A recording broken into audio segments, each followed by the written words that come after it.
प्रज्ञानम channel में आपका स्वागत है। आज मैं फिर से कुंभक की शरीर क्रिया विज्ञान में आगे की चर्चा करेंगे, जिसमें हमने पिछली वीडियो में आपको बताया था कि कुंभक कैसे प्रभाव डालता है, और उस प्रभाव डालने के लिए हमने आपको वायर की मोटाई, उसमें इलेक्ट्रॉनों की संख्या के बारे में भी जानकारी दी थी। क्योंकि जितना वायर मोटा होगा, जितना अच्छी क्वालिटी का वायर होगा, कॉपर का है, एल्युमिनियम का है, अर्जेंटम का है, किस धातु का वो वायर है, उसमें जिस जिस धातु का वायर होगा उसी धातु के अकॉर्डिंग उसमें इलेक्ट्रॉनों की संख्या होगी। और वायर की मोटाई और उसके जो तत्व है, जो धातु है, उसके अनुसार उसकी रजिस्टिविटी, जो कंडक्शन में जो बाधा पैदा करने वाले कारक हैं, वो कम होते चले जाएंगे। और हम इस कंडक्शन की जो बात आपको बता रहे हैं, उसके पीछे रीज़न क्या है?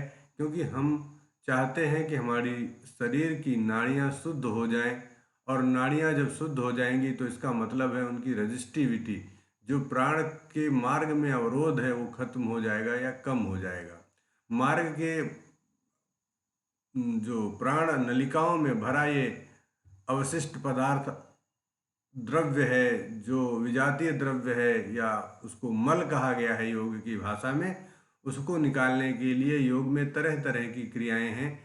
आसन, प्राणायाम, षटकर्म, मुद्रा, बंध, ध्यान, धारणा, ये सारी की सारी क्रियाएं अगर आप देखेंगे तो उन्हीं नाड़ियों से उस अवरोध को दूर करने का एक प्रयास मात्र है।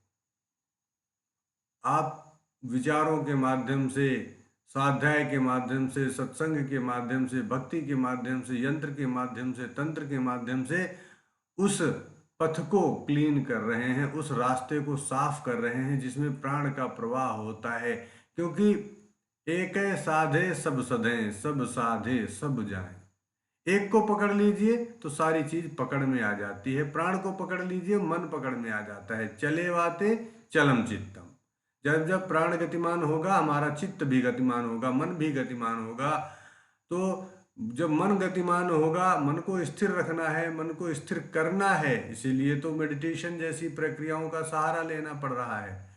आज उसी चीज को और आगे पढ़ेंगे कि कैसे ये शरीर में स्थित 72,000 नाड़ियां, जो शिव हठ प्रदीपिका, घेरंड संहिता और शिव संहिता के अनुसार 3.5 लाख नाड़ियां हैं, कैसे उनको क्लीन किया जाए, और हम कुंभक के बारे में और क्या जाने। जैसे ये चर्चा हमने कल की थी कि घेरंड संहिता में 72,000 नाड़ियां हैं, शिव संहिता में 3.5 लाख नाड़ियों की चर्चा है। और इसकी भी चर्चा की थी कि अगर इन नाड़ियों में मल भरा हुआ है तो ट्रैफिक, जैसे रोड पर ट्रैफिक जाम हो जाता है, हमारी प्राणवाहिकाओं में प्राण को प्रवाहित करने के लिए ट्रैफिक का सामना करना पड़ेगा, तो प्राण का लॉस ज़्यादा होगा, एनर्जी का हरासमेंट ज़्यादा होगा। इसको और समझने के लिए हम चर्चा करते हैं एनर्जी ट्रांसमिशन लॉस एंड प्राण।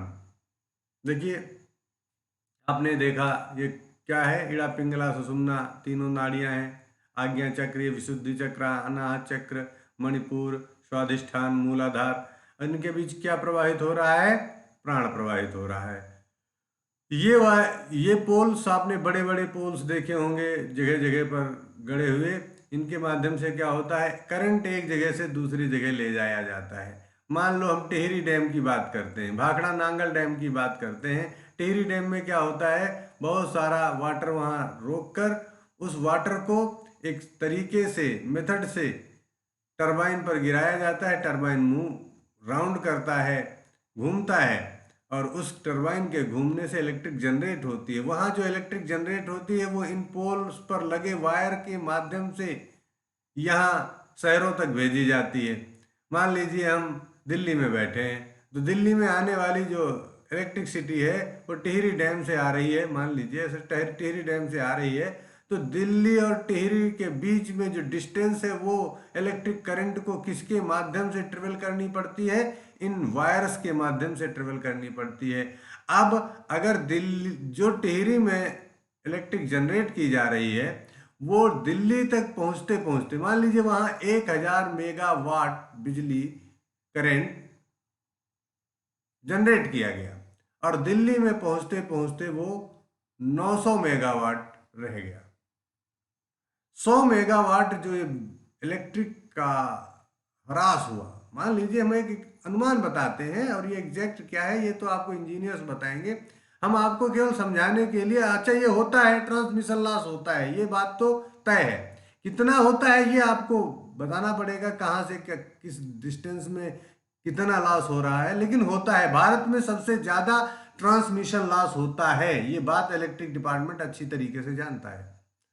और इसके उपाय हैं, इसको शुद्ध किया जा सकता है, दूर किया जा सकता है, लेकिन उसमें बहुत खर्चा आएगा, बहुत मेहनत लगेगी, इसलिए इस काम को ऐसे चलने दिया जाता है। ऐसे हमारे शरीर के साथ भी है।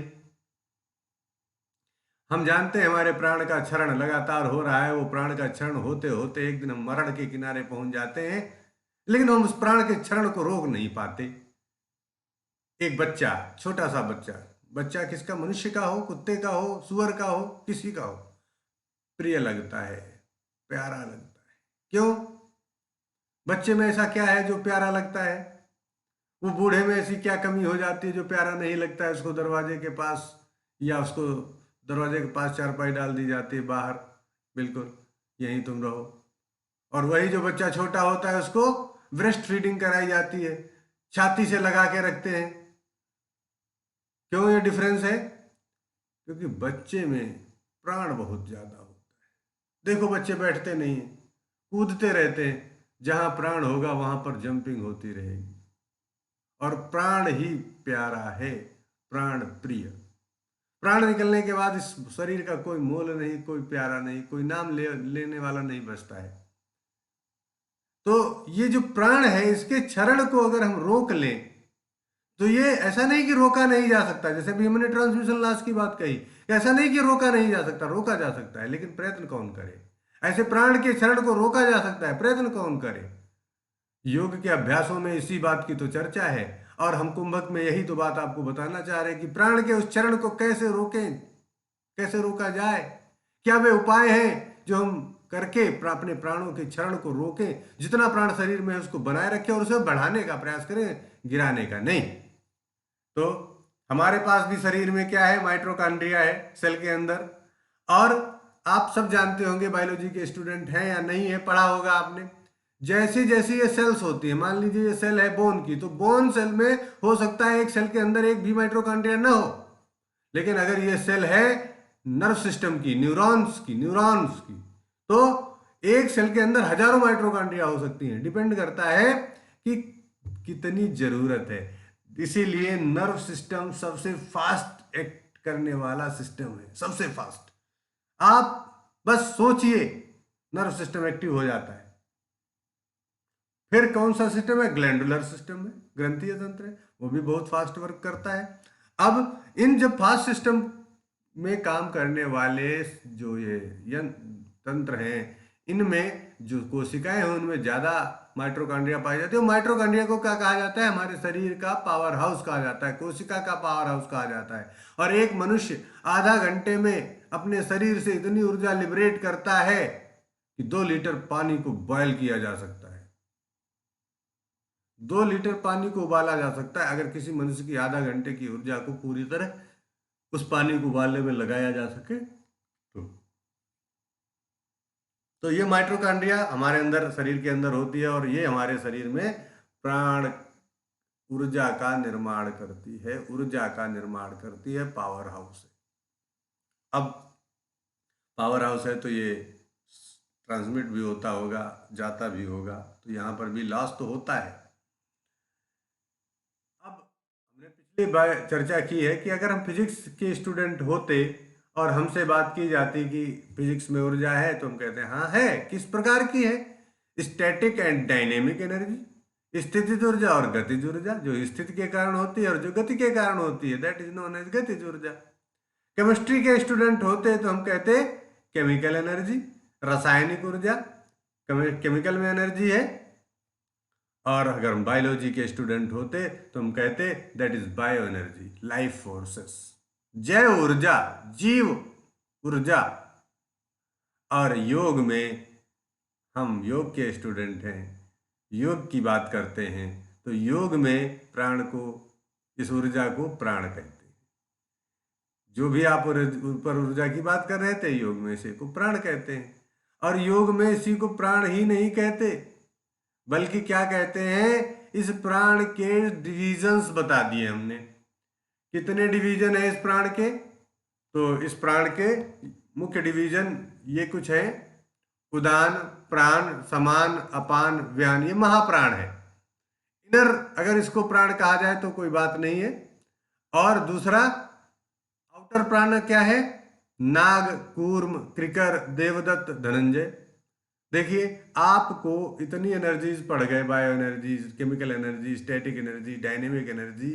वहां पर हमारे जो बायो एनर्जी कहकर ये कह दिया गया, वहां पर एनर्जी का इतना डिस्क्रिप्शन कहीं नहीं मिलता। मैंने कल भी कहा था, ये इसको मत समझ लेना कि नहीं, ये योग के लोग आम आदमी को भटकाने का प्रयास कर रहे हैं। इसमें कोई साइंस नहीं है। मैं कहता हूं, साइंस अभी बचपन में है, उसे बहुत लंबी यात्रा तय करनी है। जो साइंस कभी नहीं मानती थी कि हमारी पृथ्वी गोल है, वो उसने मान लिया। जो साइंस कभी नहीं मानती है, अभी भी नहीं मानती है, वो कहता है time is a linear motion. लेकिन धीरे धीरे ये प्रूव होता चला जा रहा है, time is not in linear motion, that is in curve motion. Because भूगोल है तो खगोल है, पृथ्वी भी गोल है, आकाश भी गोल है। तो बहुत सारी बातें हैं, धीरे धीरे आएंगी। तो जो हम लोग कहते हैं कि 72,000 नाड़ियों में यही प्राण प्रवाहित होता है, इस प्राण को सही तरीके से प्रवाहित हो सके, इसके लिए जरूरी है कि हम सब अपने शरीर की नाड़ियों को अच्छी तरीके से शोधित करें, शुद्ध करें, नाड़ी शोधन प्राणायाम करें, नाड़ी शुद्धि प्राणायाम करें, आसन का अभ्यास करें, षटकर्म का अभ्यास करें और नाड़ियों को शुद्ध करें। वाई नाड़ी शोधन? नाड़ी शोधन की आवश्यकता क्यों है? क्योंकि लिखा है हठ प्रदीपिका में, मलाकाश नाड़ी स्मृतो नयो मध्यगा। मलाकाश नाड़ी मरुतो नयो मध्यगा। मरुत को क्या मतलब? प्राण का प्रवाह मध्य में नहीं होगा। मध्य का मतलब सुषुम्ना में। The breath does not pass through the middle channel, that is Sushumna, owing to the impurities of the nadis. How can then success the attained, and how can there be उन्मनी अवस्था? उन्मनी अवस्था का मतलब समाधि अवस्था। ये सिनोनिम्स है, एक दूसरे के पर्यायवाची हैं। उन्मनी हुआ, सहजावस्था हुआ, योग हुआ, समाधि, ये सब एक दूसरे के पर्यायवाची हैं। तो पता चला नाड़ी शोधन क्यों करना चाहिए। नाड़ी शोधन इसलिए करना चाहिए ताकि उनमें जो मलाकाश, मल भरा हुआ है नाड़ियों के अंदर, मरुतो नयो मध्य गह, और इसलिए प्राण का प्रवाह मध्य में नहीं हो पाएगा, सुषुम्ना में नहीं हो पाएगा, और आपका कंसंट्रेशन नहीं हो पाएगा। ठीक, बात समझ में आ गई? चलिए आगे बढ़ते हैं। मार्केट सप्लाई डिमांड रिलेशनशिप, ये क्या है? यहां मार्केट क्यों आ गई? मैंने आपको कहा था इसमें बहुत सारे फंडामेंटल्स लगते हैं। किसको समझाने में? Physiology of कुंभक। मार्केट में हम जाते हैं, अभी सितंबर का लास्ट चल रहा है, धीरे धीरे गर्मी खत्म हो रही है, विंटर दबे पांव हमारे पास आ रहा है। अब कूलर और एसी जो अभी तक डिमांड पर थे, वो उनकी सब डिमांड कम हो जाएगी। अब डिमांड किसकी बढ़ेगी? गीजर की, वाटर हीटर की, और गर्म कपड़ों की। अब आपको मार्केट में गर्म कपड़े, रजाई, कंबल, स्वेटर, जैकेट्स, ये सब दिखने लग जाएंगे। गीजर दिखने लग जाएंगे, पानी गर्म करने के यंत्र दिखने लग जाएंगे। क्यों? क्योंकि डिमांड है इनकी, और जिसकी डिमांड होती है मार्केट उसी को सप्लाई करती है। मार्केट के पीछे क्या है? मैन्युफैक्चरिंग यूनिट्स हैं जो उन्हीं चीजों का निर्माण करती हैं जिन चीजों की मार्केट में डिमांड होती है। अब आप कहोगे हम यहाँ पर मार्केट और इसकी सप्लाई डिमांड की बात क्यों कर रहे हैं? यही रूल, यही नियम शरीर पर भी लागू होता है। आप जिस चीज को खर्च करोगे, जिस चीज की डिमांड करोगे, बॉडी उसी को सप्लाई करेगी। क्या हम खर्च करते हैं? हम ऊर्जा का बहुत क्षरण करते रहते हैं, बहुत यूज करते रहते हैं। तो जब उसका यूज होता है, इसकी मतलब सप्लाई हो रही है, तो डिमांड भी बनी रहेगी। उस डिमांड को पूरा करने के लिए शरीर का कौन सा पार्ट वर्क करता है? शरीर का माइटोकॉन्ड्रिया वर्क करता है। माइटोकॉन्ड्रिया में रॉ मटेरियल क्या यूज होता है? माइटोकॉन्ड्रिया में रॉ मटेरियल यूज होता है ऑक्सीजन और ग्लूकोज। ऑक्सीजन कहां से मिलता है? रिस्पिरेशन से। ग्लूकोज कहां से मिलता है? डाइजेशन से। तो डाइजेशन की प्रोसेस यानी मेटाबॉलिज्म चलना चाहिए और रिस्पिरेशन भी चलना चाहिए। रिस्पिरेशन चलेगा, मेटाबॉलिज्म एक्टिव होगा तो सर्कुलेशन ऑटोमेटिक चलेगा। सर्कुलेशन चलेगा तो और दूसरे ऑर्गन्स भी कार्य करेंगे। समझते रहना, पूरी बॉडी वर्क में रहेगी। अगर डिमांड है तो डिमांड कब होती है? जब हम सोच विचार करते हैं, जब हम बोलते हैं, जब हम चलते हैं, जब हम कार्य करते हैं, जब दौड़ते हैं, जब आसन करते हैं, प्राणायाम करते हैं, तब क्या होता है? डिमांड होती है। आप दौड़िए, दौड़ते समय आपको लग जाएगा हार्ट बीट बढ़ गई है, और हार्ट बीट बढ़ते आपको लग जाएगा आपके नथुने चौड़े हो गए हैं, पसीना निकलने लगा है। ये सब क्या हुआ? ये सप्लाई डिमांड है। डिमांड किस बात की हुई? ऊर्जा चाहिए दौड़ने के लिए। ऊर्जा के लिए क्या चाहिए? ऑक्सीजन चाहिए। ऊर्जा के लिए क्या चाहिए? ग्लूकोज चाहिए। माइटोकॉन्ड्रिया में दोनों मिलेंगे और जलेंगे तो इनके परिणाम स्वरूप कार्बन डाइऑक्साइड निकलेगी। उसको बाहर छोड़ने के लिए चौड़े चौड़े नथुने चाहिए ताकि जल्दी से छोड़ सके, जल्दी से ऑक्सीजन ले सके। और दूसरा क्या होगा?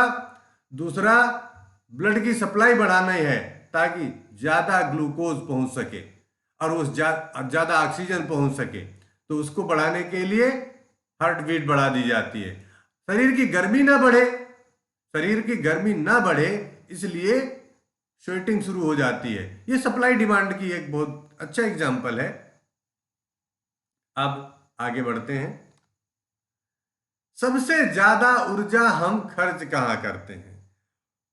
Where we spend our energy most, कहां? तो बहुत सारी आंसर इसके हो सकते हैं। मैं नहीं कहता कि नहीं यही एक आंसर है, नहीं, बहुत सारे आंसर हो सकते हैं, लेकिन हम सब जानते हैं कि सबसे ज्यादा ऊर्जा का ह्रास हमारे विचारों के द्वारा होता है, वो भी निगेटिव। निगेटिव थॉट्स आप समझ लीजिए एक एक्सप्लोजन है। आपके अंदर एक बहुत बड़ा परिवर्तन है अगर आप निगेटिव थॉट्स में रहते हैं तो। क्योंकि जो लोग विचारों पर चर्चा करते हैं, जो विचार के बारे में जानते हैं, साइकोलॉजिस्ट हैं अच्छे, उनको मालूम है कि एक मनुष्य प्रतिदिन कम से कम 70 to 80,000 थॉट्स पर डे उसके दिमाग में आते हैं।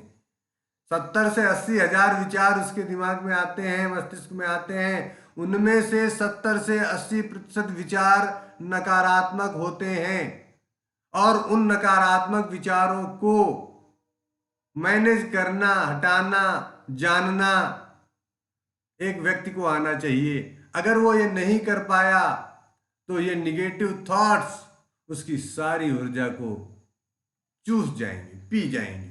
आपने देखा, किसी दिन आप नकारात्मक सोचने लगिए, किसी दिन आप नकारात्मक हो जाइए और आपको ये लगने लगे कि आज हम थोड़ा, मेरा मन कुछ कर नहीं रहा, डिप्रेशन की जैसी स्थिति हो जाए, आपको लगेगा कि आपके अंदर ऊर्जा नहीं रही। डिप्रेशन के व्यक्ति में क्या होता है? उसको लगता है कि उसके अंदर ऊर्जा नहीं है। क्यों? क्योंकि थॉट्स निगेटिव हो गए। और अपोजिट डायरेक्शन में चले तो इसको पॉजिटिव थॉट्स कहते हैं, सकारात्मक विचार कहते हैं। सकारात्मक विचार हमें ऊर्जा देते हैं, ऊर्जावान बनाते हैं। ये ऊर्जावान जो हमें सकारात्मक विचार बनाते हैं वे हमें ऊर्जावान कर देते हैं। क्योंकि उत्साह संपन्नम अधीर सूत्रम क्रिया विधिज्ञम विष्णु सक्तम दृढ़ोश्चा लक्ष्मी शयम यात निवासी। जो उत्साह से संपन्न है, उत्साह संपन्नम क्रिया विधिज्ञम, क्रिया की विधि को जानने वाला है। उत्साह संपन्नम क्रिया विधिज्ञम विष्णु सक्तम, विष्णु से रहित है, दृढ़ोश्चा दृढ़ इच्छाओं वाला है। ऐसे व्यक्ति के पास लक्ष्मी स्वयं निवास करने के लिए आती है। तो आप नकारात्मक से सकारात्मक बनिए, नहीं तो ये नकारात्मक विचार आपकी सारी ऊर्जा को पी जाएंगे, सारी ऊर्जा चट कर जाएंगे। तो हम समझ रहे हैं कि कितनी ऊर्जा है एक एटम में। एक एटम में इतनी ऊर्जा है कि एटम बम आपने देखा, नागासाकी हिरोशिमा पर डाला गया, और कई बार हजारों बम के परीक्षण पूरी दुनिया में किए जा चुके हैं। इतने एटम बम बने रखे हैं वर्ल्ड में कि अगर गलती से किसी सिरफिरे आदमी के हाथ में लग जाए तो क्या होगा, ये धरती हजारों बार राख हो जाएगी। इतनी ऊर्जा किसमें, एटम्स में, परमाणुओं में ऊर्जा बहुत है, बस उसका नियोजन आना चाहिए। अब एटॉमिक रिएक्टर्स बनाए जाते हैं, इसीलिए तो बनाए जा रहे हैं कि एटम की ऊर्जा को इलेक्ट्रिक में जनरेट किया जा सके और फिर उससे यूज किया जा सके। कंस्ट्रक्टिव वर्कों में, डिस्ट्रक्टिव वर्कों में, वर्क्स में हमने देख लिया है, कंस्ट्रक्टिव वर्क्स में हमने इसको देखे, ऐसे कार्यों में हम देखें जो संरचनात्मक हो, जो रचना करने वाले हों। हमने अभी तक ऊर्जा का जो उपयोग देखा है वो कहाँ देखा है, ध्वंसात्मक कार्यों में देखा है। अब ऊर्जा का उपयोग सृजनात्मक कार्यों में होने लग जाए और वो सृजन हमारे अंदर भी हो सकता है।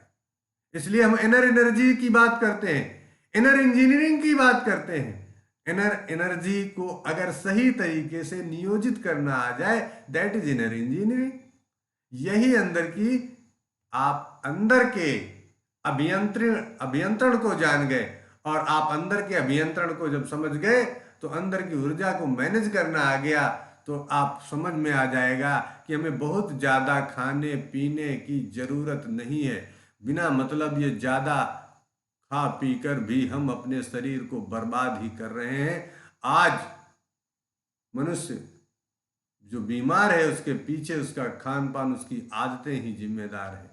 और यही बात हम इस चैनल के माध्यम से आप सबको बताने का प्रयास कर रहे हैं कि कैसे योग की एक्टिविटीज़ आपके हर एंगल को, चाहे वो आपकी दिनचर्या हो, ऋतुचर्या हो, रात्रिचर्या हो, विचारों का आदान प्रदान हो, इन सब में आपकी मदद करते हैं। बस आपको इसे समझने और करने की आवश्यकता है। आज हम यहीं पर इस लेक्चर को वाइंड अप करते हैं। जय हिंद, जय भारत, धन्यवाद।